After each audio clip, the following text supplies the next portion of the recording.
Hi friends, ಇವತ್ತು super ಟೇಸ್ಟಿಯಾಗಿರೋವಂಥ chicken dry ರೋಸ್ಟ್ನ ಹೇಗೆ ಮಾಡೋದು ಅಂತ ನೋಡೋಣ. ನಾನಿಲ್ಲಿ ಚಿಕನ್ ಡ್ರೈ ರೋಸ್ಟ್ ಮಾಡೋದಕ್ಕೆ 3/4 kg ಚಿಕನ್ ತೊಗೊಂಡಿದ್ದೀನಿ. ಅದನ್ನು ತೊಳೆದು ಮ್ಯಾರಿನೇಟ್ ಮಾಡ್ತಾಯಿದ್ದೀನಿ. ಅದಕ್ಕೆ 1.5 ಸ್ಪೂನಷ್ಟು ಅಚ್ಕಾರದ ಪುಡಿ, 1/4 ಟೀ ಚಮಚ ಅರಿಶಿನ, 1 ಸ್ಪೂನ್ ಧನಿಯಾ ಪುಡಿ, ಹಾಗೆ 1.5 ಸ್ಪೂನು ಉಪ್ಪು ಹಾಕಿದ್ದೀನಿ. ಹಾಗೆ ಅರ್ಧ ಸ್ಪೂನ್ ಗರಂ ಮಸಾಲ, 1.5 ಸ್ಪೂನಷ್ಟು ಶುಂಠಿ ಬೆಳ್ಳುಳ್ಳಿ ಪೇಸ್ಟ್ ಹಾಕ್ತಾಯಿದ್ದೀನಿ. ಹಾಗೆ ಹೆಚ್ಚಿರೋವಂಥ ಪುದೀನ ಸೊಪ್ಪು ಹಾಕ್ತಾಯಿದ್ದೀನಿ. ಇದ್ರ ಜೊತೆಗೆ ಒಂದು ಈರುಳ್ಳಿನ ಸಣ್ಣ ಸಣ್ಣ ಸ್ಲೈಸಸ್ ಆಗಿ ಕಟ್ ಮಾಡಿ ಹಾಕ್ತಾಯಿದ್ದೀನಿ. ಇದಿಷ್ಟು ಹಾಕಿ ಚೆನ್ನಾಗಿ ಮಿಕ್ಸ್ ಮಾಡ್ಕೋಬೇಕು. ಈರುಳ್ಳಿ, ಉಪ್ಪು, ಖಾರ ಎಲ್ಲ ಚೆನ್ನಾಗಿ ಮಿಕ್ಸ್ ಮಾಡ್ಕೋಬೇಕು. ಮಿಕ್ಸ್ ಮಾಡಾದಮೇಲೆ ಇದಕ್ಕೆ 1-2 ಸ್ಪೂನ್ ಎಣ್ಣೆ ಹಾಕಿ ಮತ್ತೆ ಮಿಕ್ಸ್ ಮಾಡಿ ಒಂದು ಪ್ಲೇಟ್ ಮುಚ್ಚಿ ಒಂದು 5 ನಿಮಿಷ ಬಿಟ್ಟರೆ ಸಾಕು. ತುಂಬ ಹೊತ್ತೇನು ಬೇಕಾಗಿಲ್ಲ. ಈಗ ಚೆನ್ನಾಗಿ ಮಿಕ್ಸ್ ಮಾಡ್ತಾಯಿದ್ದೀನಿ. ಚೆನ್ನಾಗಿ ಮಿಕ್ಸ್ ಮಾಡಿದ್ಮೇಲೆ 1-2 ಸ್ಪೂನ್ ಎಣ್ಣೆ ಹಾಕಿ ಮತ್ತೆ ಮಿಕ್ಸ್ ಮಾಡ್ಕೋತಾ ಇದ್ದೀನಿ. ಎಣ್ಣೆ ಹಾಕಿ ಚೆನ್ನಾಗಿ ಮಿಕ್ಸ್ ಮಾಡ್ಕೊಂಡಾದಮೇಲೆ ಒಂದು 5 ನಿಮಿಷ ಸೈಡಿಗೆ ಇಟ್ಬಿಡಿ. ಚೆನ್ನಾಗಿ ಮಿಕ್ಸ್ ಮಾಡ್ಕೋಬೇಕು. ಚೆನ್ನಾಗಿ ಮಿಕ್ಸ್ ಮಾಡಿದ್ಮೇಲೆ ಒಂದು 5 ನಿಮಿಷ ಇಟ್ಟರೆ ಸಾಕು. ತುಂಬ ಹೊತ್ತು ಏನು ಮ್ಯಾರಿನೇಟ್ ಮಾಡಿ ಇಡೋ ಅವಶ್ಯಕತೆ ಇಲ್ಲ. ತಕ್ಷಣ ಕೂಡ ಬೇಕಾದರೆ ಮಾಡ್ಕೋಬೋದು.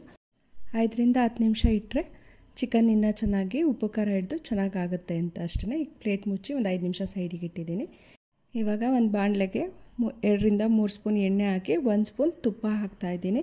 ತುಪ್ಪ ಎಲ್ಲ ಚೆನ್ನಾಗಿ ಕರ್ಗಿದ್ಮೇಲೆ 1 ಪೀಸ್ ಚಕ್ಕೆ, ಹಾಗೆ 1 ಪಲಾವ್ ಎಲೆ, 2 ಏಲಕ್ಕಿ, 4 ಲವಂಗ, ಹಾಗೆ ಸ್ವಲ್ಪ ಗೋಡಂಬಿ ಹಾಕ್ತಾಯಿದ್ದೀನಿ.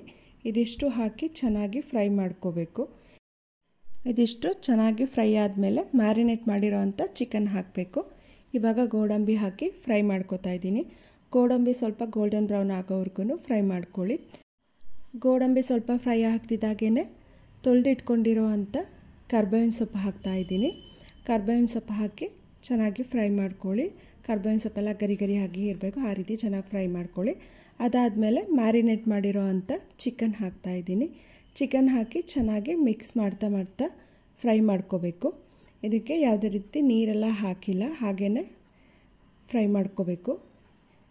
ಒಂದು 2-3 ನಿಮಿಷ ಹೀಗೆ ಮೇಲೆ ಕೆಳಗೆ ಮಾಡಿ ಚೆನ್ನಾಗಿ ಮಿಕ್ಸ್ ಮಾಡ್ಕೊಂಡಾದಮೇಲೆ ಲಿಡ್ ಕ್ಲೋಸ್ ಮಾಡಿ ಒಂದು 5-10 ನಿಮಿಷ ಬೇಯಿಸ್ಕೋಬೇಕು. ಇದಕ್ಕೆ ಬೇಯಿಸೋದಕ್ಕೆ ನೀರೇನೂ ಹಾಕೋ ಅವಶ್ಯಕತೆ ಇಲ್ಲ, ಯಾಕಂದರೆ ಈರುಳ್ಳಿ ಎಲ್ಲ ಹಾಕಿರೋದ್ರಿಂದ ಈರುಳ್ಳಿಯಲ್ಲೇ ಸ್ವಲ್ಪ ನೀರು ಬಿಟ್ಕೊಳ್ಳುತ್ತೆ, ಅಷ್ಟೇ ಸಾಕು ಇದಕ್ಕೆ. ಹಾಗೆಯೇ ಬೇಯಿಸ್ಕೊಂಡ್ರೆ ಚಿಕನ್ ಡ್ರೈ ರೋಸ್ಟು ರೆಡಿ ಆಗುತ್ತೆ. ಇವಾಗ ಚೆನ್ನಾಗಿ ಮಿಕ್ಸ್ ಮಾಡ್ಕೊಂಡಾಗಿದೆ. ಮುಚ್ಚಳ ಮುಚ್ಚಿ ಬೇಯಿಸ್ಕೊಂಡಿದ್ದೀನಿ. ಒಂದು 10 ನಿಮಿಷ ಬೇಯಿಸ್ಕೊಂಡಾದಮೇಲೆ ಮತ್ತೆ 1 ನಿಮಿಷ ಹೀಗೆ ಮೇಲೆ ಕೆಳಗೆ ಮಿಕ್ಸ್ ಮಾಡಿ ಮತ್ತೆ ಒಂದು 5 ನಿಮಿಷ ಬೇಯಿಸ್ಕೋಬೇಕು. ಇದೇ ರೀತಿ ಮುಚ್ಚಳ ತೆಗೆದು ಮತ್ತೆ ಮಿಕ್ಸ್ ಮಾಡಿ ಮತ್ತೆ ಬೇಯಿಸ್ಕೋಬೇಕು. ಇದೇ ರೀತಿ ಒಂದು 20 ನಿಮಿಷ ಬೇಯಿಸ್ಕೊಂಡ್ರೆ ಚಿಕನ್ ಚೆನ್ನಾಗಿ ಬೆಂದೋಗುತ್ತೆ. ಈ ರೀತಿ ಸಾಫ್ಟಾಗಿ ಮಿಕ್ಸ್ ಮಾಡ್ಕೊಂಡು ಬೇಯಿಸ್ಕೋಬೇಕು. ಯಾಕೆ ಮಿಕ್ಸ್ ಮಾಡಬೇಕು ಅಂದರೆ, ಇಲ್ಲಾಂದರೆ ಹಾಗೆ ಬಿಟ್ಟರೆ ತಳ ಹಿಡಿದ್ಬಿಡುತ್ತೆ ಅಂತ.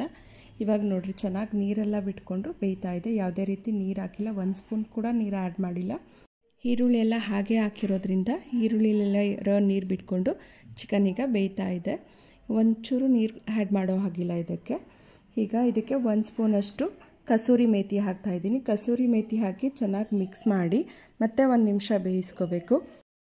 ಕಸೂರಿ ಮೇಥಿ ಎಲ್ಲ ಹಾಕಿ ಚೆನ್ನಾಗಿ ಮಿಕ್ಸ್ ಮಾಡ್ಕೊಂಡಾದಮೇಲೆ ಈಗ ಸ್ವಲ್ಪ ಹೆಚ್ಚಿರೋ ಅಂಥ ಕೊತ್ತಂಬರಿ ಸೊಪ್ಪು ಹಾಕ್ತಾಯಿದ್ದೀನಿ. ಕೊತ್ತಂಬರಿ ಸೊಪ್ಪು ಹಾಕಿ ಮಿಕ್ಸ್ ಮಾಡಿದ್ರೆ ಚಿಕನ್ ಡ್ರೈ ರೋಸ್ಟ್ ರೆಡಿ ಅಂತ.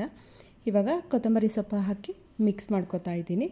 ಇದು ಅನ್ನದ ಜೊತೆಗೆ ಮತ್ತು ಸೈಡ್ ಡಿಶ್ಶಾಗಿ ತುಂಬಾ ಚೆನ್ನಾಗಿರುತ್ತೆ. ಮೊಸರನ್ನದ ಜೊತೆಗೆಲ್ಲ ಕಾಂಬಿನೇಷನ್ ತುಂಬ ಚೆನ್ನಾಗಿರುತ್ತೆ. ಒಂದು ಸಲ ಈ ರೀತಿ ಟ್ರೈ ಮಾಡಿ ನೋಡಿ, ತುಂಬ ಇಷ್ಟಪಟ್ಟು ಮಾಡ್ಕೋತೀರ. ಮತ್ತು ಟೇಸ್ಟ್ ಕೂಡ ಚೆನ್ನಾಗಿದೆ, ಬೇಗ ಮಾಡ್ಕೋಬೋದು ಈಸಿಯಾಗಿ. ತುಂಬ ಏನು ಇಂಗ್ರೀಡಿಯೆಂಟ್ಸು ಬೇಕಾಗಲ್ಲ, ಹೆಚ್ಚೋದು ರುಬ್ಬೋದೆಲ್ಲ ಏನೂ ಇರಲ್ಲ. 1 ಶುಂಠಿ ಬೆಳ್ಳುಳ್ಳಿ ಪೇಸ್ಟ್ ರೆಡಿ ಇದ್ದರೆ ಸಾಕು, ಎಲ್ಲ ಬೇಗ ಮಾಡ್ಕೋಬೋದು. ಇವಾಗ ಬಿಸಿ ಇರುವಾಗಲೇ ಸರ್ವ್ ಮಾಡೋಣ. ಟೇಸ್ಟ್ ತುಂಬ ಚೆನ್ನಾಗಿದೆ. ಈ ಥರ ಒಂದು ಸಲ ಟ್ರೈ ಮಾಡಿ ನೋಡಿ. ಹಾಗೆ ಯಾರೆಲ್ಲ ಸಬ್ಸ್ಕ್ರೈಬ್ ಆಗದೆ ವೀಡಿಯೋಸ್ ನೋಡ್ತಿದ್ದೀರಾ, ಪ್ಲೀಸ್ ಸಬ್ಸ್ಕ್ರೈಬ್ ಆಗಿ, ಲೈಕ್ ಮಾಡಿ, ಶೇರ್ ಮಾಡಿ. ಆಲ್ರೆಡಿ ಸಬ್ಸ್ಕ್ರೈಬ್ ಆಗಿ ವಾಚ್ ಮಾಡ್ತಾಯಿರೋ ಎಲ್ರಿಗೂ thank you so much. Thank you.